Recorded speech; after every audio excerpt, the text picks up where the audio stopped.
Hello miss, hello. এই বটবটিকে কটকটি দোকানে পাঠিয়ে দিন। অযথা কষ্ট না করে আমাদের সাথে আসুন প্লিজ, ডোন্ট ডিস্টার্ব মি। কোথায় পৌঁছে দিতে হবে চলুন।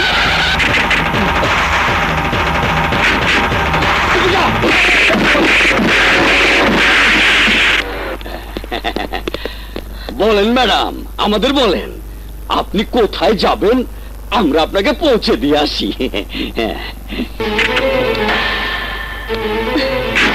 ওরা ছিল পাতি, আর তোমরা হচ্ছে হাতি রংবাজ, তাই না? দিনা ম্যাডাম, আমরা বাদশা ভাইয়ের লোক, আমরা বাদশা ভাইয়ের চামচা।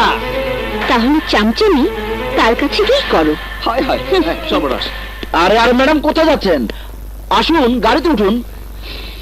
আপনি এইভাবে হাইটে গেলে বাবা চাঁদি জিদ্দে ফাইটে যাইব, আর আমাকেও চাঁদি ফাটায়া ফেলবো। জাহান্নামে যাক তোমাদের বাচ্চা। আবার যদি আমার পেছনে আসো তাহলে তোমাদেরকে আমি জুতা পেটা করে ছাড়বো। অবস্থা ম্যাডাম রে গাড়িতে তুললে জুতা বাড়ি খাইতে হইব, আর না তুললে বাচ্চা পরে জান যাইব। বেশি বুঝলেন জানি যাইব। ম্যাডাম, আপনার যখন ইচ্ছা হইতাছে তখন মতো জুতা বাড়ি মারেন।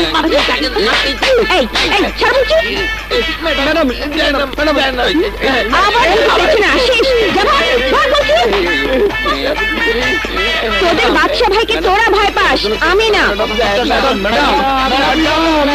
আমাকে উপর মায়া করেন ম্যাডাম। ম্যাডাম,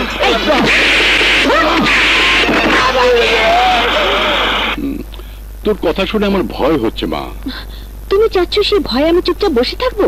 কিন্তু কেন? আরে বাচ্চা এমন কে যার কারণে আমাকে স্বাধীনভাবে চলাফেরা বন্ধ রাখতে হবে?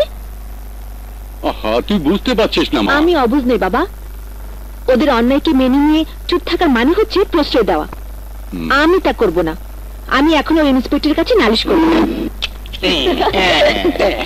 বাবা, এই আঙ্কেলরা কত ভালো, দেখো আমাকে কত কিছু কিনে দিয়েছে। আপু, ওনাদের জন্য চা নাস্তার ব্যবস্থা কর। আপন আমার পারমিশন ছাড়া তোমরা কোন সাহস এখানে এসেছো? বাদশা ভাইয়ের হুকুমে আপনার গাড়ি ধুলাই খালে পাঠিয়ে দিয়া বাদশা ভাইয়ের দেওয়া গাড়ি আর নতুন ফ্ল্যাটের চাবি লইয়া এনেন। চাবি? হ্যাঁ হ্যাঁ হ্যাঁ। আরে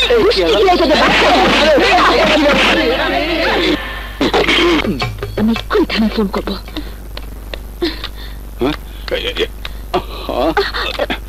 ফের তুই অযথাই ঝামেলায় জড়াতে চাচ্ছিস। শোন, ওরা যে উৎপাত শুরু করেছে তার হাত থেকে রক্ষা পেতে হলে আকাশকে বিয়ে করে দেশ ছেড়ে চলে যাওয়াটাই উত্তম। আর তাই আমি আগামীকাল ওর জন্মদিনে সিদ্ধান্তটা চূড়ান্ত করতে চাই। Oh my God! বাবা, আমি তো আকাশের জন্মদিনের কথা ভুলেই গিয়েছিলাম। ভালো কথা। আকাশ বলেছে কাল সময় মতো গাড়ি পাঠিয়ে দেবে।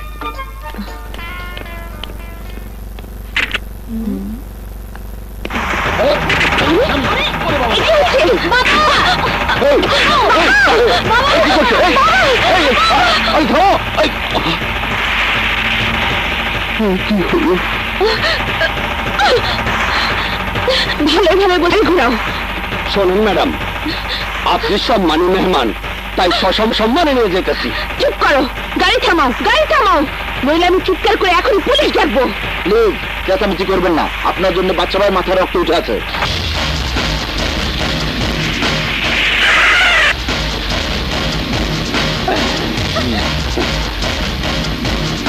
ভাইয়া, উনি আপনার জন্মদিনে না এসে ওই গাড়িতে চড়ে ওই মালিকের জন্মদিনে যাচ্ছিলেন।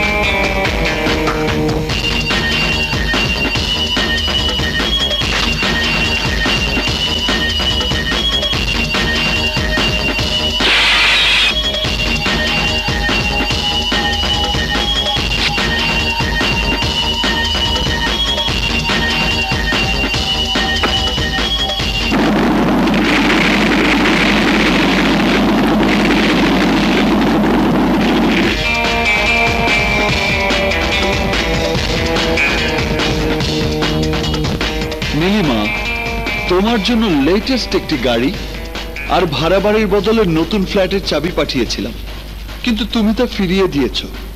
তাতে আমি কষ্ট পেলেও মনকে কিভাবে সান্ত্বনা দিয়েছি জানো? আজকে আমার জন্মদিনে তুমি এসে আমাকে উইশ করবে সেই আশায়, কিন্তু তুমি আর এলে না।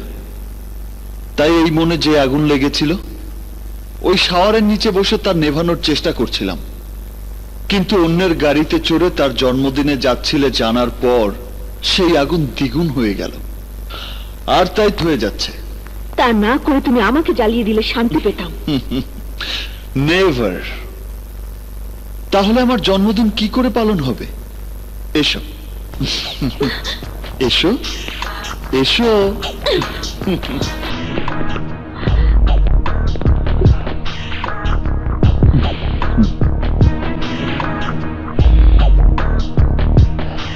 দেখো, আমার জন্য তোমার মনের মাধুরী দিয়ে সাজানো সেই জন্মদিনের সাজে আমিও সব সাজিয়েছি।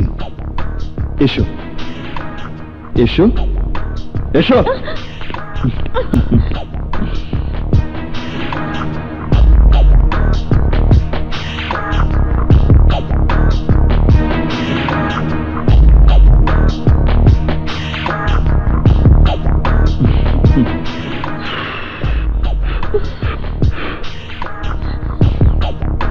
নাও, আমার হাত ধরে কেক কেটে আমাকে খাইয়ে দাও।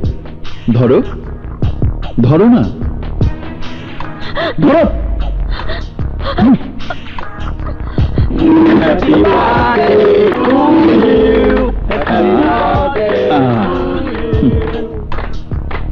কি ব্যাপার, তুমি উইশ করছো না কেন? উইশ করো, উইশ করো। Happy birthday to you. That's like a good girl. হা করো। আরে ম্যাডাম, আপনার সাহস কত?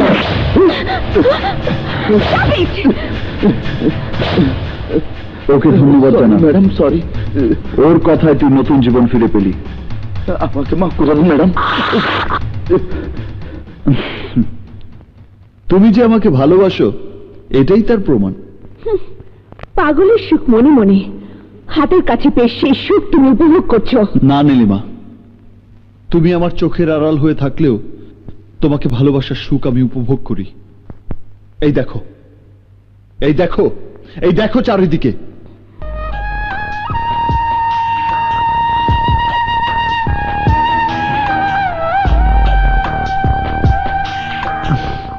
দেখো নীলিমা, দেখো, আমার ভালোবাসাকে যখন আমি দেখতে চাই তখনই দেখতে পাই। এই দেখায় তোমার যন্ত্রণা ভরা মন সান্ত্বনা পায়, কিন্তু সেই মনে আমি নেই। আছো আছো, দেখো, এই দেখো, ভালো করে দেখো। আমার হৃদয় জুড়ে শুধু তোমার নাম লেখা আছে, শুধু তোমার নাম। সেই হৃদয়ে কেন তুমি থাকতে চাও না? কেন থাকতে চাও না? কেন থাকতে চাও না? কেন তুমি আমাকে ভালোবাসো না? কেন ভালোবাসো না? কেন তুমি এই হৃদয় না? ম্যাডাম ম্যাডাম, আসুন আসুন আসুন।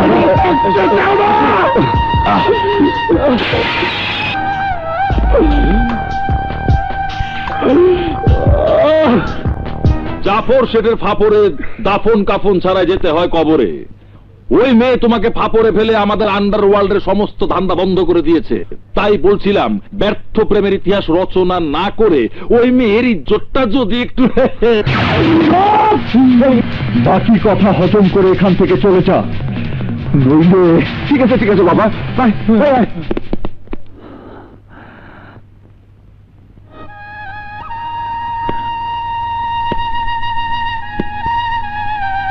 এই মন নিয়ে তুই খেলা করছিস, তাই তোর মনে আমি ভালোবাসার মেলা বসাবো। আমি ছাড়া তোর মনের মাঝে আর কেউ বস করতে পারবে না। পাবে না বাবা। ওর না পাওয়া আর ওর চাওয়ার মধ্যে ভয় মা, কারণ ও এই সমাজের প্রতিষ্ঠিত সন্ত্রাসী। ও যদি প্রকাশ্যে তোর কোনো ক্ষতি করার চেষ্টা করে, তাহলে এমন কেউ নেই যে তোর পাশে এসে দাঁড়াবে। তাই তো ও যেমন সমাজের প্রতিষ্ঠিত সন্ত্রাসী, তেমনি আমিও শোবিজের সুপারস্টার হিসেবে এই সমাজে নিজেকে প্রতিষ্ঠিত করব।